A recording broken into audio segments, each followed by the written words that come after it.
Tenemos un paciente con un tumor que vamos a irradiar con electrones que van a dañar las células cancerígenas.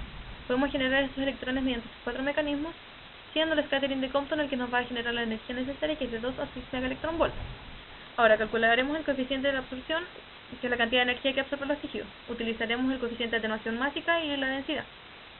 Vemos que en huesos va a ser mayor este coeficiente, ya que son más densos que el tejido blando, obviamente. Y el scattering de Compton va a ser el que absorbe mayor cantidad de energía, por ende va a ser el más eficaz.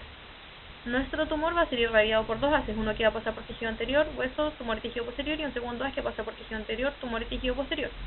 Observamos aquí el recorrido de cada uno de estos haces, y ahora calcularemos el coeficiente de atenuación, debería decir ahí, en estas dos, y coeficiente de atenuación total, que nos va a mostrar la propagación de la radiación, el coeficiente de atenuación que genera electrones, el cual excluye el scattering de Rayleigh, porque no genera electrones realmente, y con esto podemos calcular la dosis.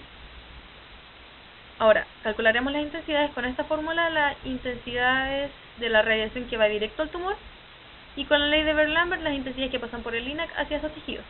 Ahora, nuestro paciente tiene una cantidad de 14 tratamientos con una dosis de 1.8 Gray y 2 direcciones en las que se irradia. Esta dosis, al dividirla por las direcciones en las que se irradia, obtenemos la dosis por dirección, que va a ser 0.9 Gray.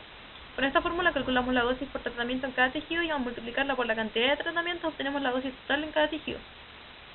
Ahora vemos que en estas tres primeras va a ser mayor, ya que pasa la dosis a estos tejidos primeros, obviamente. Luego el tumor absorbe mayor cantidad de la radiación y el tejido posterior no va a recibir tanta. Ahora, el objetivo que tenemos nosotros es irradiar nuestro tumor en varias direcciones para que se maximice el daño en el tumor y se minimice en el tejido sano. Ahora, la probabilidad de sobrevivencia de la célula lo vemos en el modelo lineal cuadrático, el cual nos muestra que la cantidad de células cancerígenas va a ir disminuyendo de manera cuadrática a medida que la dosis aumenta.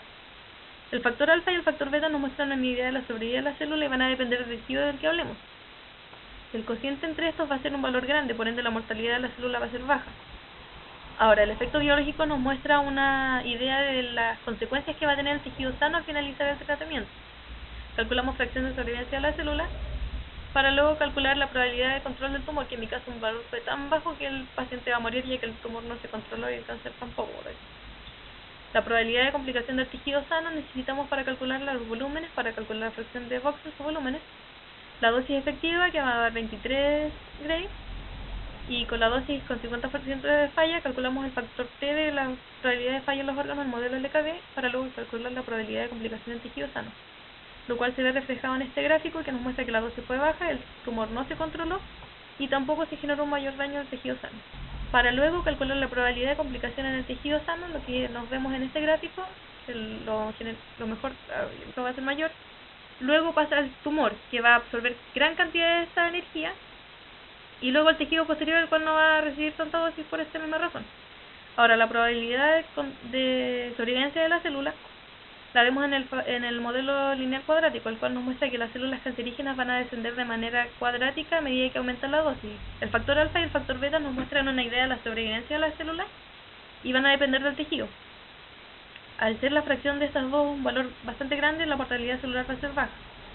El efecto biológico lo calculamos, el cual nos va a dar una idea de el daño o las consecuencias que va a tener el tejido sano al final de nuestro tratamiento. Calculamos fracción de sobrevivencia de la célula y la probabilidad del control del tumor, que en mi caso es un valor tan bajo que el tumor no se va a controlar, el cáncer va a seguir y el paciente va a morir. Ahora calcularemos la probabilidad de complicación del tejido sano, para lo cual necesitamos los volúmenes para calcular la fracción de voxels, la dosis efectiva que da 23 Gray y la dosis con 50% de falla para calcular el factor T de la probabilidad de falla de los órganos en el modelo LKB. Para finalmente calcular la probabilidad de complicación del tejido sano, lo cual vemos en este gráfico, en el cual lo que